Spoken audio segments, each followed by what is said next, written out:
provém de Deus. Amém? E os irmãos têm um espírito de sabedoria e discernimento, que aquilo que não provém de Deus, quando alguém fala aqui que não provém de Deus, já dá uma rejeitada, né? Amém? Que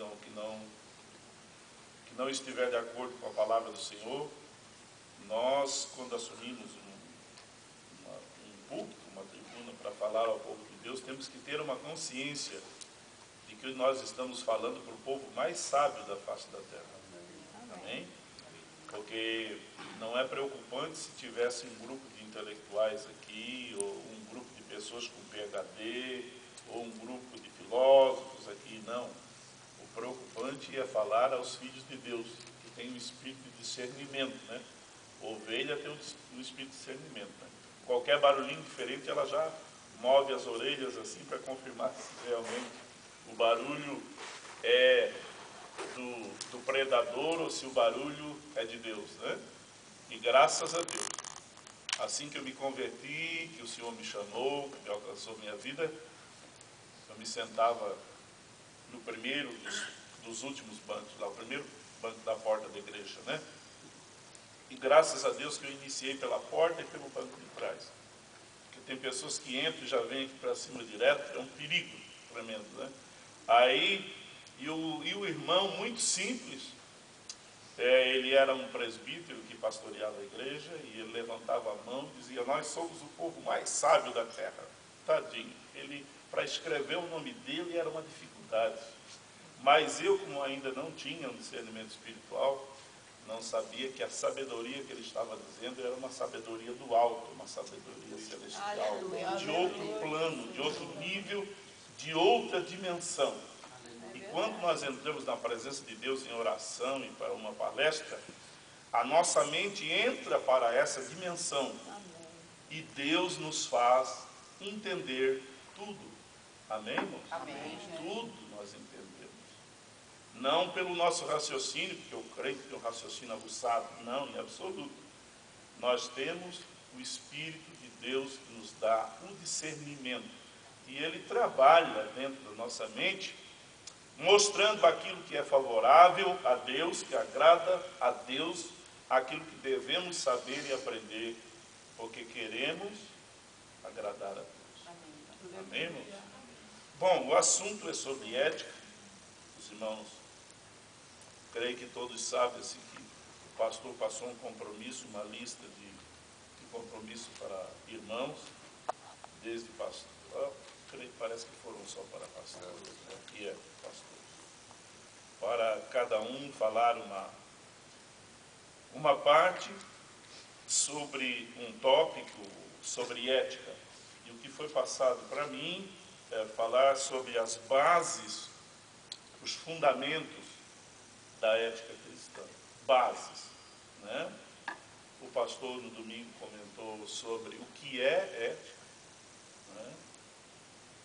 E creio que todos compreenderam, muito embora assim que a ética assim parece uma palavra assim de um vocabulário.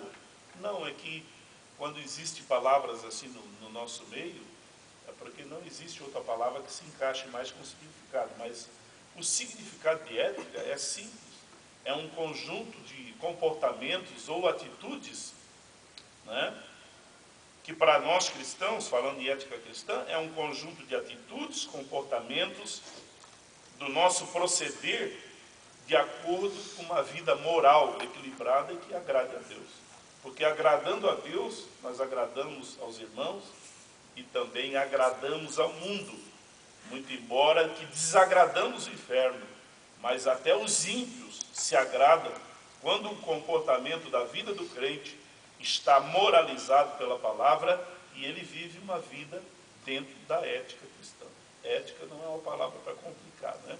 É que é uma expressão que explica numa só palavra o significado de um viver diário da vida, que para nós é ética cristã. Porque não existe só ética cristã, existe ética militar.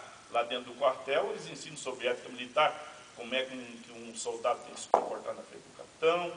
Passa um capitão, Ele não pode estar de qualquer jeito sentado, assim, sabe, atirado. Tem que se levantar. Ele não, tem que se levantar. Tem que se levantar, olha. E o irmão que serviu não pode andar lá dentro do quartel com as camisas assim desabotoadas, assim, de qualquer jeito, né? Existe uma ética de comportamento. Mas para nós o que interessa mais é a ética cristã, porque somos cristãos, lavados, remidos, salvos. Muito embora que a salvação está garantida, mas nós precisamos também ser salvos, mais salvos, aqui na terra. Amém? Salvos de atitudes, de palavras, de comportamentos que agridem a moral de Deus.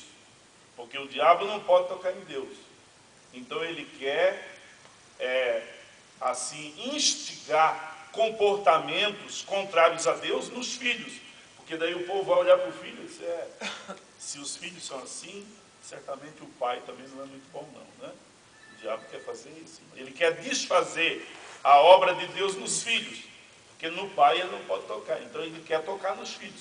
Ele quer desmoralizar a igreja. Para que o mundo olhe para a igreja e diga, essa igreja é assim, então Jesus também não era muito. O diabo quer colocar. Mas, mesmo que o inimigo trabalhe em favor do reino dele para matar, roubar e destruir, o Espírito de Deus, que é Deus na terra, Deus conosco, trabalha para honrar o nome de Jesus Cristo. Onde? Na minha e na tua vida. Amém. O nome de Jesus Cristo tem que ser honrado. Onde? No nosso viver, no nosso dia a dia, no nosso caminhar, no nosso relacionamento social, no nosso relacionamento de trabalho, no nosso relacionamento familiar. E que possamos aprender e receber de Deus forças, né? E não só argumentos por palavras. Hoje nós vamos ver que a palavra ela tem poder, mas a palavra ela já existe desde o tempo de Moisés. E entre Moisés e a cruz, a palavra pôde fazer muito pouco pelo ser humano, mas depois da cruz, que Jesus ressuscitou, e disse que mandaria um Espírito para que a lei fosse colocada, posta no nosso coração, aí Deus viu que isso é a maneira mais correta de agir conosco. Por isso mandou o seu Filho, para morrer, ressuscitar, e mandar o Espírito para habitar nos seus filhos, porque até então o Espírito não habitava. Ele visitava temporariamente os profetas para falar. Amém, irmão? E nós vamos fazer assim, como estamos falando em bases da ética cristã, nós vamos falar da primeira base, o primeiro fundamento. Rapidamente aqui eu vou comentar alguns comentários, e depois é que vamos confirmar no nosso dia a dia de hoje, pela Bíblia, por que é necessário Deus agir para que nós possamos tomar um caminho de comportamento, porque a nossa consciência, a nossa razão, a nossa inteligência por nós mesmos, não conseguimos trilhar os caminhos de Deus. É necessário um agir de Deus muito profundo na nossa vida. Amém, irmãos? Bases da ética cristã. Os irmãos, podemos assim dizer que a primeira base colocada no coração, na consciência, na mente do homem, foi quando Deus criou o homem. Amém, irmãos? Amém. Deus criou o homem, a Bíblia diz que Deus soprou nas narinas do homem. E este sopro de Deus foi o Espírito de Deus que entrou na sua mente, entrou no seu espírito. E a presença do Espírito pelo sopro, ela trouxe um equilíbrio funcional para a mente, para o cérebro, para a alma, para o espírito, e o corpo também desfrutava disso. Até a ponto de Adão ser vestido com uma glória de Deus. Amém, irmãos?